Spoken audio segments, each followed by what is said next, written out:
Do you wonder why things aren't working for you? They could be work-related, goal-related, or relationship-related. Do you start off with great intentions, lots of energy and passion in meeting your goals, but find that you fizzle out and never reach or complete them? Are you often conflicted in making decisions? Do you constantly seek approval from others on your choices?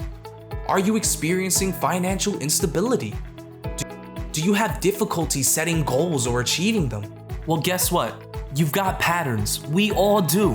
And these patterns are obstructing your happiness, well-being, and your success. They are so subtle you aren't even aware of them. But these ingrained old habitual patterns are ruining your life 95% of the time. Imagine that. The good news is they are not hardwired truths and they can be healed.